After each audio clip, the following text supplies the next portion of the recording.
नमस्कार दोस्तों, स्वागत है आपका अनुपम इस एकेडमी पर। पिछले वीडियो में हमने देखा था कि शेरशाह सूरी की जो भू राजस्व व्यवस्था है वह किस प्रकार से काम कर रही थी। उसने किस तरह से जो टैक्स का रिकॉर्ड है, भूमि का रिकॉर्ड है, उसको व्यवस्थित किया था और पूरे तरीके से केंद्रीय कंट्रोल में डेवलप किया था। आज की वीडियो में हम समझेंगे कि जो शेरशाह सूरी है उसने न्याय व्यवस्था को कैसे मजबूत किया, मुद्रा व्यवस्था को कैसे मजबूत किया और सबसे प्रमुख जो प्रमुख सड़कें बनवाई उसने, वह सड़कें कौन सी हैं और कैसे उसने एक तरीके का व्यापार का नेटवर्क डेवलप किया जिससे जो भारत का कमजोर वर्ग है वह काफी सशक्त हुआ, उसको बहुत सारी ताकत मिली। इस वीडियो में बहुत सारे ऐसे तथ्य आएंगे जो आपकी परीक्षा के लिए बहुत उपयोगी होगा। तो मैं अनुपम तिवारी स्वागत करता हूं आपका अपने इस YouTube चैनल पर। शेर शाह ने एक सिद्धांत डेवलप किया था।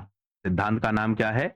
उत्तरदायित्व का सिद्धांत। यानी जिसको जो काम दिया गया है वह व्यक्ति अपने काम के लिए जिम्मेदार है, उसका उत्तरदायित्व है कि वह काम वह ठीक समय पर और ठीक तरीके से करे। तो यह सिद्धांत क्या कहता है? लिखित रूप में लोगों के कार्य डिवाइड है। हमने पिछले वीडियो में देखा था कि किसानों से इसने क्या किया था? अनुबंध किया था, एग्रीमेंट किया था। पट्टा की व्यवस्था हमने देखी थी, कबूलियत की व्यवस्था हमने देखी थी, जिसमें यह पहले से तय होता था कितनी जमीन है, उस पर टैक्स कैसे देना है, कब देना है, कितना देना है, यह सारा काम कैसे होता था? लिखित में। इसी तरह से जो इसके अधिकारी हैं उनके क्या दायित्व हैं, उनके क्या कार्य हैं, क्या क्या जिम्मेदारियां उनको देखनी है, यह सब कैसे होता था? लिखित रूप में। और उसके साथ साथ जो इसके अधिकारी हैं वह भी पढ़े लिखे हों, इस बात का भी ध्यान रखा जाता था, क्योंकि जब पढ़े लिखे लोग होंगे तभी तो वह व्यवस्थाओं को ठीक से बनाएंगे। तो जो उत्तरदायित्व का सिद्धांत है, इस सिद्धांत ने बहुत लाभ पहुंचाया शेरशाह सूरी को। और उसके बाद जो इसके अगले प्रशासक आए, चाहे वह मुगल वंश के हों या फिर कोई और हो, उनको भी बहुत लाभ मिला। जैसे इसने व्यवस्था क्या बनाई थी? द्विस्तरीय प्रशासनिक व्यवस्था, यानी एक स्थानीय और एक केंद्रीय प्रशासनिक व्यवस्था, और हर अधिकारी को अपनी जिम्मेदारी और कार्यों के लिए उत्तरदायी बनाया, मतलब रिस्पॉन्सिबल गवर्नमेंट का सिद्धांत यह इसने डेवलप किया। जैसे जो आपका मुकद्दम नामक अधिकारी है, जो स्थानीय अधिकारी है, इसको अपनी क्षेत्रीय स्तर पर जो भी काम हो उसके लिए जिम्मेदार ठहराया गया और इसे यह रिपोर्ट करनी थी केंद्रीय स्तर पर कि क्या-क्या काम इसने किस-किस तरीके से किए हैं। तो एक तो इसका लिखित काम है, दूसरा वह काम इसने कैसे किया है वह भी इसको लिखित रूप में ही देना पड़ता था। उसके बाद यह ऑडिटिंग भी करवाता था, मतलब कुछ ऐसे लोग भी जाते थे जो यह रिपोर्ट में आया है इसको चेक करने कि क्या जो रिकॉर्ड आया है वह रिकॉर्ड ठीक है या नहीं है, यह सब कुछ चेक होता था। इससे क्या हुआ? जो प्रशासक हैं, स्थानीय प्रशासक, उन स्थानीय प्रशासकों में भ्रष्टाचार काफी कम हो गया, क्योंकि उन्हें पता है, पहले से लिखा है कि क्या करना है, फिर उन्होंने लिख के दिया है कि क्या किया है, उसके बाद उसको चेक किया जाएगा कि जो लिख कर दिया है क्या वह सही है कि नहीं है। इस तरह से जब पूरा सिस्टम डेवलप हुआ तो उस डेवलप हुए सिस्टम ने भ्रष्टाचार को काफी कम कर दिया। इससे क्या हुआ? जो पारदर्शिता है वह काफी बढ़ गई। लेकिन इसके बाद भी अगर कोई व्यवस्था में गड़बड़ी है तो यह क्या करता था? खुले दरबार की व्यवस्था, यानी इसने पहले लिखित रूप में दिया कि किसे क्या काम करना है, फिर जिसने काम किया उसने लिखित रूप में दिया कि मैंने ये काम किया है, फिर उसकी ऑडिटिंग होगी कि जो इसने लिखित में दिया है क्या वह काम हुआ है या नहीं हुआ है। लेकिन अगर मान लेते हैं कि जो इसने रिपोर्ट दी है ऑडिट वाले ने, उसने कोई गड़बड़ी कर दी तो उसकी जांच कौन करेगा? तो उसके लिए क्या लगता था? खुला दरबार। लोग आते थे, अपनी शिकायतें बताते थे और उन शिकायतों का तुरंत निवारण किया जाता था। हर बुधवार की शाम को ऐसे दरबार लगते थे जिनमें शेरशाह सूरी डायरेक्ट जनता से कनेक्ट होता था और वह जानने की कोशिश करता था कि जनता की क्या समस्याएं हैं। जनता अपनी समस्याएं सीधा सीधा उसको पहुंचाती थी और वह कोशिश करता था कि उन समस्याओं को सुने, उन समस्याओं का निवारण करे और जो इसके सरकारी अधिकारी हैं उन पर कंट्रोल स्टेब्लिश करे। यानी इससे जो आपके सरकारी अधिकारी हैं उन पर बहुत दबाव होता था। अगर कहीं भी गड़बड़ी हुई तो वह गड़बड़ी अंततः रिपोर्ट हो जाती थी शेरशाह के पास और इससे जो भ्रष्टाचार है उसमें काफी कमी आई। इसमें इसने और व्यवस्था डेवलप की, जो व्यक्ति ठीक से काम करे उसको इनाम दिया जाए, जो गड़बड़ी करे उसको दंड दिया जाए। यानी रिपोर्टिंग के बाद अगर कोई अपराधी बनता है या किसी ने कोई गलत काम किया है तो उसको दंड दिया जाएगा, लेकिन किसी ने अगर अच्छा काम किया है उसको क्या किया जाएगा? पुरस्कार भी दिया जाएगा। यानी कैरेट एंड स्टिक पॉलिसी इसी को कहते हैं। इसका मतलब क्या? इसमें एक इमेज इस्तेमाल की जाती है, इसमें एक खरगोश होता है, खरगोश को दिखाई जाती है आगे से गाजर, उसके साथ साथ पीछे इसके एक स्टिक भी होती है, मतलब एक छड़ी भी होती है। यानी गाजर दिखाकर भी इसको आगे बढ़ाना और छड़ी के डर से भी इसको आगे बढ़ाना। गाजर दिखाना मतलब इसको पुरस्कार देना और छड़ी का डर मतलब इसको दंड देना। अच्छा काम किया है तो पुरस्कार, खराब काम किया है तो दंड। यह जो व्यवस्था इसने डेवलप कर दी, इससे जो इसके अधिकारी हैं उन अधिकारियों में भी यह भावना फैली कि उन्हें अपने काम को अच्छे से करना है। अगर अच्छे से नहीं किया तो दंड मिलेगा, अगर अच्छे से किया तो इनको इनाम मिलेगा। इससे भी भ्रष्टाचार में काफ़ी कमी हुई।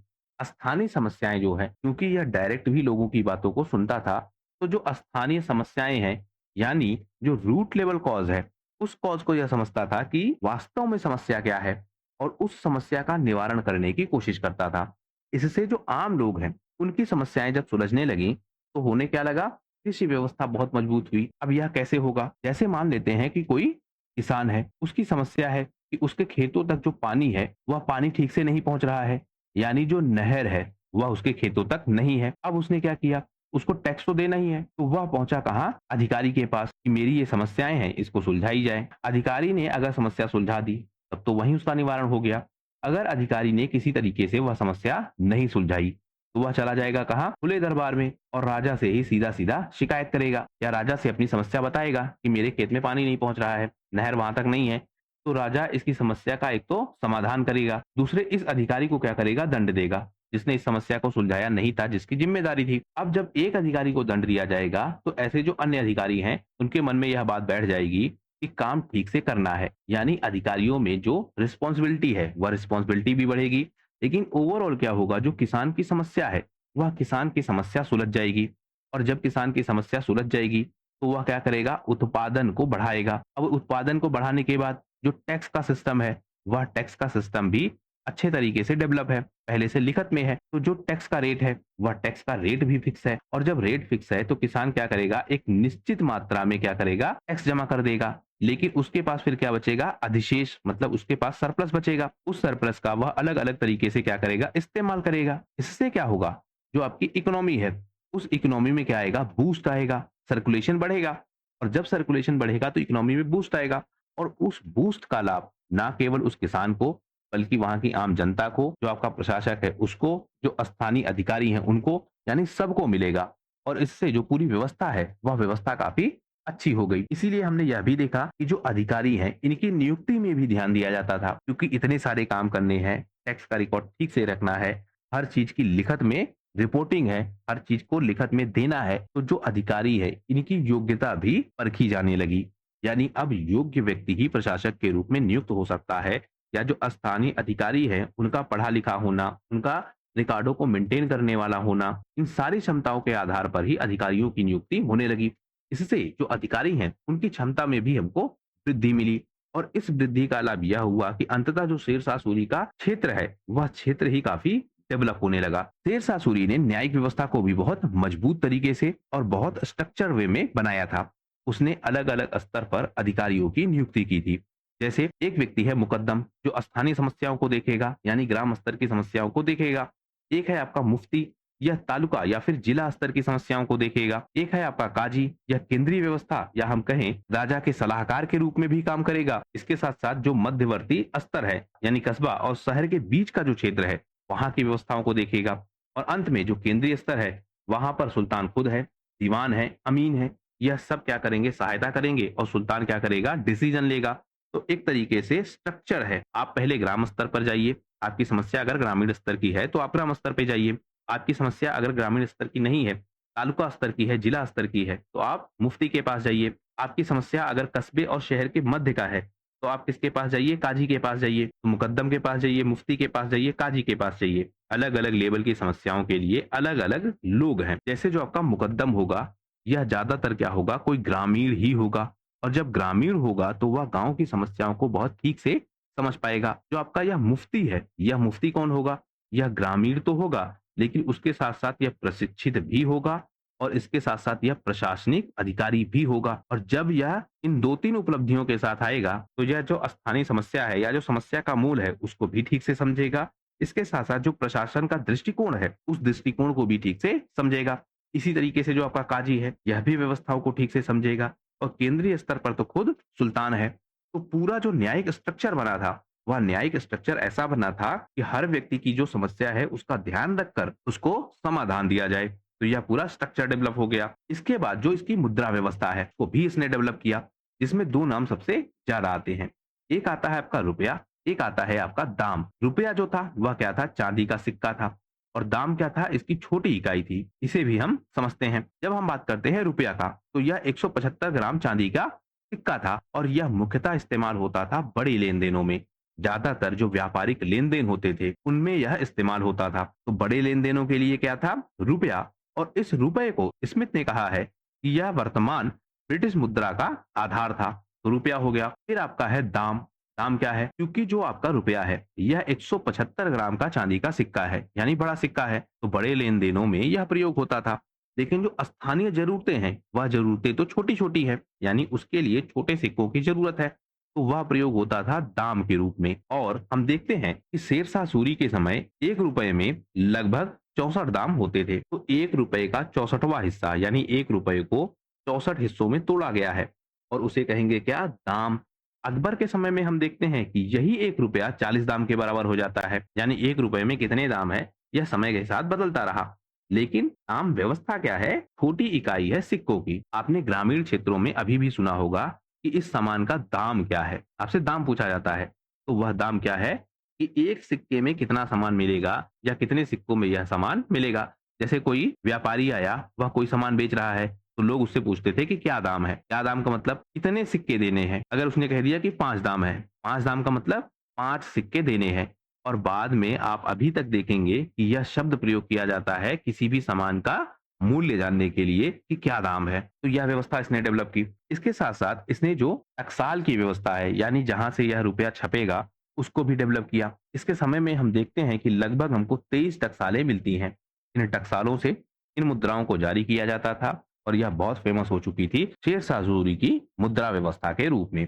बाद में यह व्यवस्थाएं लगातार चलती रहेंगी और आज तक भी हमको इसका प्रभाव दिखता है। इसके बाद जो शेरशाह सूरी सबसे ज्यादा फेमस है अपनी सड़कों के लिए और अपनी सरायों के लिए, यानी इसने बहुत सारी सड़कें बनवाई और उन सड़कों पर नागरिकों के लिए व्यवस्थाएं हो, यानी यहाँ पर सराय हो, यहाँ पर कुएं हो, यहाँ पर पेड़ हो, यहाँ पर प्रशासनिक अधिकारी हो, यानी सुरक्षा व्यवस्था को भी कोई देखे। यह सारी व्यवस्था इसने डेवलप की। और जब यह सारी व्यवस्था इसने डेवलप की तो यह लाभकारी किसके लिए थी, व्यापारियों के लिए, यानी व्यापारी इसका सबसे ज्यादा लाभ उठाते थे। इससे क्या हुआ, इसका प्रशासन और ज्यादा सशक्त हो गया। इसके क्षेत्र में जो व्यापार की गतिविधियां हैं वह गतिविधियां भी और मजबूत हो गई। इसमें सबसे प्रमुख आपको क्या याद रखना है कि सड़क का नाम क्या है। सड़क को कहते थे सड़के आजम, लेकिन इसे हम आज ज्यादा क्या कहते हैं, ग्रांड ट्रंक रोड। ये जो ग्रांड ट्रंक रोड है यह नाम किसने दिया है, यह आपको ध्यान रखना पड़ेगा। यह नाम दिया है लॉर्ड ऑकलैंड ने। तो ऑकलैंड ने नाम दिया ग्रैंड ट्रंक रोड। वास्तविक नाम क्या था, सड़के आजम। और यह बनवाई किसने है, शेरशाह सूरी ने। इसमें बहुत सारी सड़कें हैं। जैसे एक सड़क है आगरा से बुरहानपुर तक, एक सड़क है आगरा से जोधपुर होते हुए चित्तौड़ तक, एक सड़क है लाहौर से मुल्तान तक, यानी बंगाल से लेकर अफगानिस्तान तक पूरे क्षेत्र में इसने सड़कें बनवाई और इन सड़कों के माध्यम से व्यापार के जाल को विकसित किया। और यह व्यापार का जो जाल है यह लगातार विकसित होता रहा और इसके साम्राज्य को इसने बहुत सारा लाभ पहुंचाया। इसके साथ साथ इसने सराय व्यवस्था भी डेवलप की, क्योंकि जो इसने सड़कें बनवाई उनमें एक निश्चित दूरी पर इसने सराय बनवाई, कुएं बनवाई, यह हमने देखा है। तो हम पाते हैं कि लगभग लगभग इसने ऐसी 1700 सरायों का निर्माण किया था जिसमें आम लोग रह सके। इसमें यह भी ध्यान रखता था क्योंकि जो हिंदुओं की परंपरा है वह अलग है, जो मुसलमानों की परंपरा है वह अलग है, तो वह अलग अलग रह पाए उसके लिए भी इसने व्यवस्था डेवलप की थी। और यह सब कुछ क्यों होगा, क्योंकि यह आम लोगों की समस्या को इस स्तर पर समझकर उसे प्रशासनिक व्यवस्था के रूप में व्यवस्थित करना या ऐसी व्यवस्थाएं बनाना जो प्रशासनिक रूप से इन प्रॉब्लम को भी टैकल कर सके, यह इसने कैसे डेवलप की, क्योंकि इसने स्तरीकरण किया था। और स्तरीकरण का मतलब ग्रामीण स्तर से लेकर ऊपर के स्तर तक एक कनेक्टिविटी डेवलप की थी कि हर समस्या वहां तक पहुंचे। इसके साथ साथ जो सराय है उस सराय की देखभाल के लिए एक अधिकारी भी नियुक्त था, उसका नाम क्या है, शिकदार। आपसे यह पूछा जा सकता है कि सरायों की देखभाल कौन करता था, तो यह कौन था, शिकदार। इससे जो इसका सड़क नेटवर्क है वह बहुत मजबूत हुआ, जो व्यापारियों की सुविधा है वह सुविधा बहुत इंप्रूव हुई और ओवरऑल जो इसका प्रशासनिक क्षेत्र है वह प्रशासनिक क्षेत्र काफी डेवलप हो गया। डॉक्टर कानूनगो इसे कहते हैं, इसे इन सरायों को इस साम्राज्य रूपी शरीर की यह धमनियां है। यह प्रश्न आपसे पूछा जा सकता है क्योंकि कानूनगो ने बहुत रिसर्च की है इस पर, शेरशाह सूरी पर। इन्होंने क्या लिखा है, इस साम्राज्य रूपी शरीर की यह धमनियां है। यह पूछा जा सकता है कि किसने कहा है। इसके साथ साथ शेरशाह सूरी ने बहुत सारी इमारतें बनवाई, बहुत सारे भवन बनवाए, तो यह भी पूछा जा सकता है कि इन्होंने कहां पर क्या क्या बनवाया है। जैसे इसका मकबरा है। मकबरा कहाँ है? सासाराम, बिहार में। और माना यह भी जाता है कि इसका जन्म भी यहीं हुआ था। लेकिन कई सारे डिबेट हैं, कुछ लोग हरियाणा भी मानते हैं। लेकिन जो सबसे ज्यादा वैलिड है या सबसे ज्यादा जो स्टेब्लिश फैक्ट है वह यह है कि यह सासाराम में ही जन्म लेता है। तो शेरशाह सूरी का मकबरा कहाँ है? सासाराम में। बनवाया किसने है? यह इंपॉर्टेंट है। यह शेरशाह सूरी ने खुद ही बनवाया था। यानी शेरशाह सूरी की मृत्यु हुई है 1545 में, लेकिन उसने खुद ही उसका निर्माण शुरू करवाया था। यह अफगान और हिंदुस्तानी शैली का मिश्रण है। अफगान मतलब जहाँ पे आपको जालियां मिलेंगी, जहाँ पे आपको मीनारें मिलेंगी, वह सब कुछ। उसके साथ साथ जो हिंदुस्तानी शैली है उसका भी प्रयोग किया गया। इसे कहते हैं पूर्व का ताजमहल। इसे शेरशाह सूरी के मकबरे को, यह भी आप ध्यान रखिएगा। जो कन्निगम है वह कहते हैं कि यह ताजमहल से भी सुंदर है। तो दो प्रमुख तथ्य, शेरशाह सूरी का मकबरा इसे पूर्व का ताजमहल कहा जाता है, कन्निगम ने इसे ताजमहल से भी सुंदर कहा है। फिर एक दूसरा निर्माण, किला एक पुनः मस्जिद, जिसे पुराना किला दिल्ली के नाम से जानते हैं। इसको 1541 में बनवाया गया। यह मुगल साम्राज्य से पहले की मस्जिदों में एक सबसे प्रमुख मस्जिद है। लाल बलुआ पत्थर से इसका निर्माण हुआ है। और यहाँ पर भी जो अफगान शैली है, मुगल शैली है, इन दोनों का प्रयोग हमको दिखता है। फिर एक है आपका पुराना किला दिल्ली में। इसका निर्माण हुमायूं ने करवाया था, लेकिन बाद में शेरशाह ने इस पर अधिकार कर लिया क्योंकि हुमायूं भाग गया था और शेरशाह ने इसे कब्जा करके फिर से बनवाया था। तो यह भी कनेक्टेड है। इसके बाद एक किला है रोहतासगढ़ का किला। इस किले के विषय में कई सारी कथाएं हैं। हमने यह देखा था कि इस किले का निर्माण करवाया था शेरशाह सूरी ने, जिससे यह पश्चिम के होने वाले आक्रमणों को रोक सके। लेकिन हमको एक उल्लेख और मिलता है, एक शिलालेख है, और कब का? 1223 ईस्वी का। वहां पर यह लिखा है कि यह किसी श्री प्रताप के अधीन था। यानी जो रोहतासगढ़ का किला है वह किला पहले से ही किसी प्रशासक के अधीन था। हो सकता है कि शेरशाह सूरी ने इसको रीडिजाइन किया हो, इसको फिर से बनवाया हो, लेकिन यह किला प्राचीन है। इस तरह से शेरशाह से जुड़ी बहुत सारी इमारतें हैं जो परीक्षाओं में आपसे पूछी जाती हैं। इसके बाद हम देखते हैं बहुत सारे जो इतिहासकार हैं वह शेरशाह सूरी के विषय में अलग अलग टिप्पणियां देते हैं, उसको अलग अलग उपाधियां देते हैं। अब यह आपसे एग्जाम में पूछा जाता है कि यह किसने कहा है, किसके लिए कहा है, दोनों तथ्य। तो आप देख लेंगे कि किसने कहा है, और जाहिर सी बात है हम बात कर रहे हैं शेरशाह सूरी की, तो यह सारी बातें शेरशाह सूरी के लिए ही कही गई हैं। किसने क्या कहा है उसे हम देख लेते हैं। इसमें आपको सारे नाम याद नहीं रखने हैं, आपको कुछ नाम इसमें सबसे ज्यादा याद रखने हैं। जैसे अब्बास खां शेरवानी, इसे आपको याद रखना है क्योंकि इसने एक पुस्तक लिखी है तारीख शेरशाही। इस पुस्तक में इसने शेरशाह सूरी को सुल्तान उल अदद यानी न्याय का सम्राट, इसके साथ साथ शेरशाह का शासन अल्लाह के न्याय का प्रतिबिंब है, उसके अलावा बुद्धिमत्ता और अनुभव में वह दूसरा हैदर है। यह सब कुछ किसने कहा है? अब्बास खां शेरवानी ने। इनकी पुस्तक आप ध्यान रखिएगा, तारीख शेरशाही। इसके बाद स्टीफन डेल है, यह कहते हैं कि शेरशाह जो है वह सामाजिक न्याय का प्रतीक है। यानी शेरशाह सूरी ने जो आदर्श बनाए वह इस्लामी आदर्शों से ऊपर थे। यानी कट्टर इस्लामी व्यवस्थाओं को ना अपना के इसने जो व्यवस्थाएं बनाई वह लोगों के हित में थी। यानी लोग हितकारी इसने व्यवस्थाएं बनाई।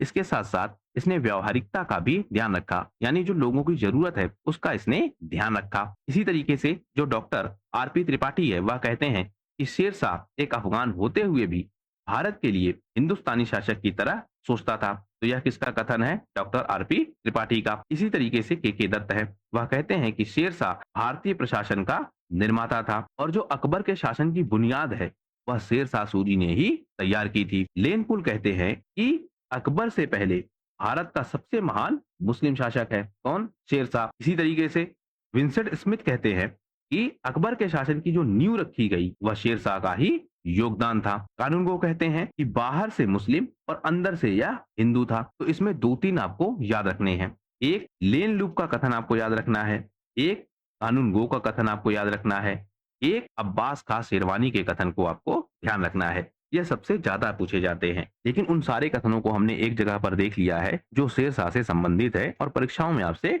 पूछे जाते हैं। तो इस तरह शेरशाह से संबंधित उन सारे तथ्यों को हमने देख लिया है जो परीक्षाओं में आपसे पूछी जा सकती हैं। इस वीडियो में फिलहाल सिर्फ इतना ही। अगले वीडियो से हम देखेंगे कि हुमायूं कैसे भारत में वापस आता है और कैसे वह फिर से अपने साम्राज्य की स्थापना करता है और भारत में मुगल साम्राज्य की नींव फिर से पड़ती है। वीडियो को पूरा देखने के लिए बहुत बहुत धन्यवाद। आपका दिन शुभ हो।